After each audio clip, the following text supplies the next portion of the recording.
परमेश्वर का हम धन्यवाद करते हैं। आइए इस वचन के साथ, आज मैं जो कुछ हूँ, मैं, मेरा घराना जो कुछ है, आज ये पर्सनालिटी होने दो, ये शरीर होने दो, ये एजुकेशन होने दो, ये धन होने दो, ये समय होने दो, हाथ पकड़कर आपको मसीही के रास्ते और सड़क में चलाया, गोद में बैठाकर चलाया, एक गाड़ी में बैठाकर उस वक्त तक, जब तक कि आपको लगा कि हाँ ये परमेश्वर से प्रेम करने वाले हो गए हैं। हमने आपको रिस्पॉन्सिबिलिटी दी, सभा दी, ये जानकर कि तुमने प्रभु को, पर जब आपके जीवन और आपकी शिकायतें आई तो हमने आपको नहीं बताया, हमने आपको नहीं बताया।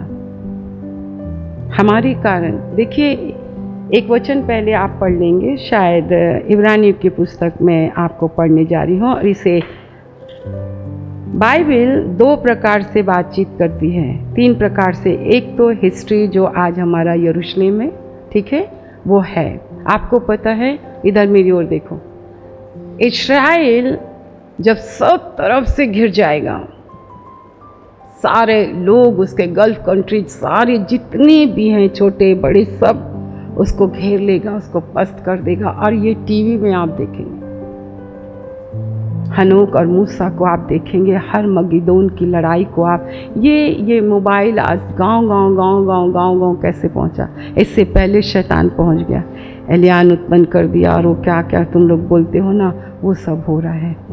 कह रहे कहाँ से, ये सब पहले ही सच्चाई को निगलने के लिए झूठ। पर आप बाइबल पढ़िए, आप बाइबल पढ़ेंगे तो आप किसी के भरमाने में नहीं आएंगे। बहुत से झूठे भविष्यवक्ता उठ खड़े हुए हैं, और एक झूठी बात तुम्हारे अंदर आ गई ना, उसको निकालना बहुत मुश्किल है। बाइबल सबसे ज़्यादा पढ़ने वालों को शैतान बाइबल के थ्रू आपको भरमाता है। Be alert. ये आप इसको अपनी मानवीय बुद्धि और डिग्री से नहीं समझ सकते हो, उसको समझने के लिए काम होली स्पिरिट, क्योंकि वो पवित्र आत्मा के द्वारा लिखा गया है। आपका जो दृष्टिकोण है ना, उसको पवित्र आत्मा ही पकड़ता है। फिर हम आपको धीरे से हमको समझाते हैं। अब देखिए इब्रानी की पुस्तक और उसके 5वें अध्याय में आप आए। एक आत्मिक रीति से बात करता है, एक शारीरिक रीति से बात करता है। शारीरिक इंसान इसको अपने जिस मकान में रहते हैं उस मकान के विषय में वो सोचेगा, पर आत्मिक इंसान अपनी आत्मा और हृदय के विषय में सोचेगा, और सारा क्रेडिट वो परमेश्वर को देगा। इस नए वर्ष में, नए साल में जब हम प्रवेश कर रहे हैं, आओ पुरानी बातों को भूल करके, सब बातों को छोड़ करके उस महान महायाजक को हम पढ़ेंगे। इब्रानियों की पुस्तक उसका 5वां अध्याय। प्लीज़ अगर आदर देते हुए आप खड़े हो जाएंगे तो आप अगर संसारिक और शारीरिक हैं तो आपका ध्यान आपके घर पर जाएगा, परंतु अगर आप आत्मिक हैं तो आपका ध्यान आपकी ओर जाएगा और रिजल्ट आपके सामने।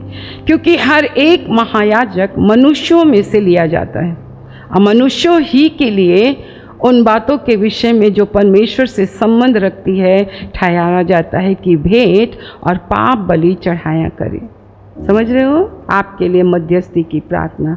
आज हम रो रो कर आपके लिए और आपके परिवार के लिए, प्रभु क्षमा करें उस बहन को, क्षमा करें उनके, हम क्षमा मांगते हैं। बाइबल कहती है क्योंकि हर एक महायाजक मनुष्यों में से लिया जाता है, मनुष्यों ही के लिए, बोलो मनुष्यों ही के लिए महायाजक मनुष्यों में से ही लिया जाता है, और मनुष्यों ही के लिए, ताकि क्या लिखा है, उन बातों के विषय में जो परमेश्वर से आपसे संबंध रखती हैं। मेरा और आपका संबंध किससे है? तुमने प्रभु को छोड़ा, मैं नहीं पहचानती। क्यों? क्योंकि महायाजक मनुष्यों में से लिया जाता है, मनुष्यों के लिए लिया जाता है, ताकि वो परमेश्वर की बातों को, परमेश्वर से संबंध, जब परमेश्वर ही नहीं है, परमेश्वर से संबंध ही नहीं है, तो मेरा और आपका कोई संबंध नहीं है। आत्मिक। मैं नहीं जानती, मैं आपको जानती नहीं हूँ, मैं पहचानती नहीं हूँ आपको। मुझे क्या अधिकार है आपको सुधारने का? पर स्वर्ग से अधिकार है तो अधिकार है, परंतु अधिकार नहीं है तो कोई अधिकार नहीं है। हम यहाँ भजन गाने अपनी बड़ाई, अपनी प्रशंसा करने थोड़ी ना आए हैं। हम अपने आप को धनवान दिखाने थोड़ी ना आए हैं यहाँ पे हम। ये आपका घर नहीं है, ये परमेश्वर का घर है, ये परमेश्वर का झुंड है। हम मोल लिए गए, हम खरीदे गए, हम ऐसे किए गए। समझ में आया? बोलो। जो परमेश्वर से संबंध रखती है ठहराया जाता है कि भेंट और पाप बलि चढ़ाया करे। वह अज्ञानों और भूले भटकों के साथ नरमी से व्यवहार कर सकता है, इसलिए कि वो आप भी निर्बलता से घिरा है।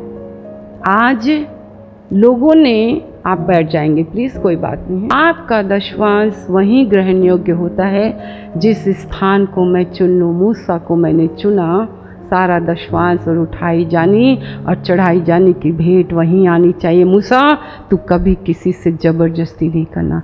ये आपने गिना दिया ना, वहीं आप गिर गए। आपने सोचा मेरे घर के 4 लोग दशवांश दे रहे हैं इसलिए कलीसिया चल रही है। नहीं मेरी बेटी, तेरे धन से कलीसिया नहीं चलती है, ईश्वरीय धन से कलीसिया चलती है। ये आपकी गलतफहमी है। दशवांश आपका नहीं है। प्रभु ने धन आपको नहीं दिया, घर आपको नहीं दिया, आपको बच्चे आपको नहीं दिए। ये तो खुदा की मेहरबानी है कि आप अपने कितने बच्चों को ड्रॉप करने पर थे, पर प्रभु ने उस बच्चे को इस दुनिया में लाया। मैंने बोला ना, आपने अपनी खेती बना ली है, आपने अपनी संरचना बना ली है। मैं इस विषय में जाना नहीं चाहती हूँ, मैं बोलना भी नहीं चाहती हूँ, ये सब्जेक्ट मेरा नहीं है। पर ये जो बातें मैं आपको कहने जा रही हूँ, आपको परमेश्वर से बुद्धि, ज्ञान और समझ मांगे। क्या बोलता है? क्यों चुना गया महान महायाजक मनुष्यों में से? कि वो आपको उन बातों के विषय में जो परमेश्वर से, अंडरलाइन, जो परमेश्वर से संबंधित रखती है। आज हम आपके बीच में 34 साल से कैसे ठहराए गए हैं? जो बातें परमेश्वर से संबंधित रहती हैं, हम वो बातें आपको सिखाएं। भेंट और पाप बलि चढ़ाया करें। हम आपके लिए धन्यवाद की भेंट चढ़ाते हैं, आपके लिए पाप बलि की भेंट भी चढ़ाते हैं। हम क्षमा मांगते हैं, आंसुओं के साथ हम क्षमा मांगते हैं। वह अज्ञानों, आप ज्ञानवान थे पहले, इधर देखो मेरी ओर। धन्यवाद करना आता था, प्रार्थना करना आता था, पश्चाताप करना आता था, सच्चे परमेश्वर को पहचानते थे। कभी आपने भरोसा करना सीखा था? कितने साल आप लोग तो, आधे लोग तो आधी उम्र में आए। आपने कभी प्रभु को जाना? आप अज्ञानी थे। आप स्वीकार क्यों नहीं करते हैं? आपको स्वीकार करना है ना? CNI स्वीकार करना है, मेथोडिस्ट, रोमन कैथलिक्स वो करना है।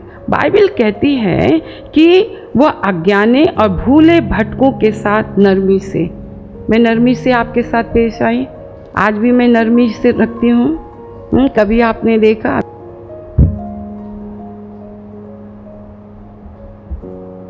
प्रभु वहाँ नहीं होता जहाँ मनुष्यों का नाम होता। समझ रहे हैं? कितनी अच्छी बात लिखी है। वो अज्ञानों, भूले भटकों के साथ नरमी से व्यवहार कर सकता है, इसलिए कि वहाँ भी मैं अपनी निर्बलता को कभी नहीं भूलती। आज भी दहाड़ों आंसू रोती हूँ, अब पश्चाताप में जलती हूँ और कहती हूँ धन्यवाद कि आपने मुझे अभी से मेरी आंखें खोल दी। वहाँ पर लिखा है, इसलिए, तीसरा वचन, इसलिए उसे चाहिए कि जैसे लोगों के लिए वैसे ही अपने लिए भी पाप बलि चढ़ाया करे। और आज हमने पृथ्वी के सेवकों को ईश्वर बना लिया। मेरे को ऐसा मत करना प्लीज़, मैं ज़्यादा प्रभावित नहीं होती हूँ। मुझे ये जो आप यहाँ लाते हो ना मेरे लिए, वो क्या मत लाना ना, बिल्कुल नहीं लाना। मेरी मर्जी मैं नीचे बैठूँ, मेरी मर्जी मैं साधारण चेयर में बैठूँ, मेरी मर्जी मैं ज़मीन में बैठूँ, मेरी मर्जी, क्योंकि मेरा यीशु सिंहासन को छोड़ा। मैं यीशु मसीह की फॉलोवर, मैं यीशु मसीह की सेविका हूँ। मान मेरी चाहत, उसने मेरे जीवन को बदला। वो मेरे लिए मरा, मेरी निर्धनता उठाया, मेरे पाप, तंगी, मुसीबत और बदनामी में इस शहर में इत्र के समान उसका नाम रहा, खुशबू फैलाया सारे जहां में। प्रभु का धन्यवाद हो। ये गुनाह। और दूसरा, कई लोग इस शिक्षा सुनकर फिर सामने कह रहे नहीं, बुआ ने तो ऐसे बोला है, फिर कंधे पे हाथ कर, फिर है ना, फिर मन कुछ भी बोले जा रहे हैं।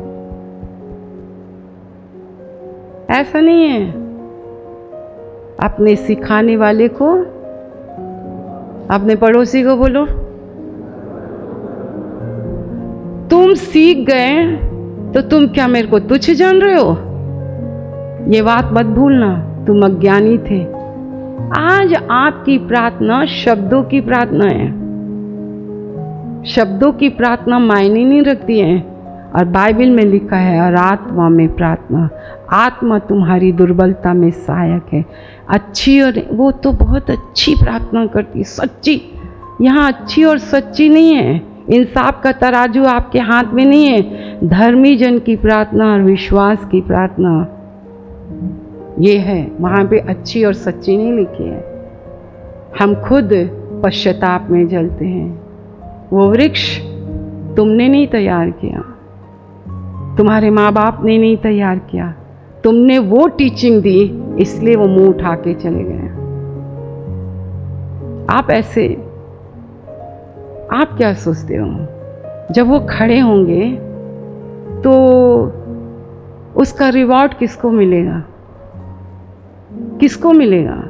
बपतिस्मा यहाँ दिया, प्रभु भोज यहाँ खाया, अर्पण यहाँ हुआ, माँ के गर्भ में पेट में यहाँ आए,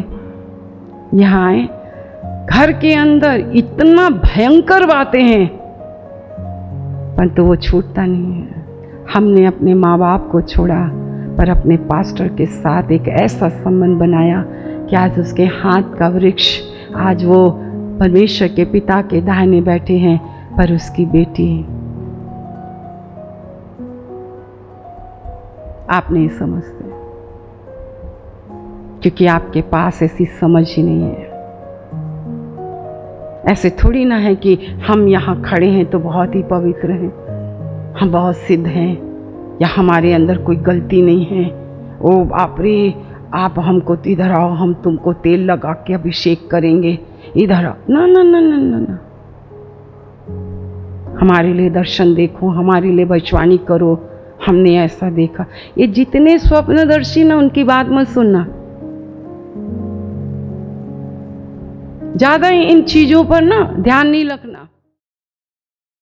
हम विनती करते हैं इस तेल और छल के लिए, यीशु के नाम से यीशु का लहू बचाए, यीशु के नाम से यीशु का लहू बचाए, यीशु के नाम से यीशु का लहू बचाए। और जब वो लोग पिए तो सचमुच में वो चंगे हो जाए, वो चंगे हो जाए। हमारे परमेश्वर पिता का प्रेम, प्रभु यीशु मसीह का अनुग्रह और पवित्र आत्मा की सहभागिता जब तक यीशु बात न पनाए, हम सबों के ऊपर होती रहे। और एक साथ कहें आमीन, आमीन।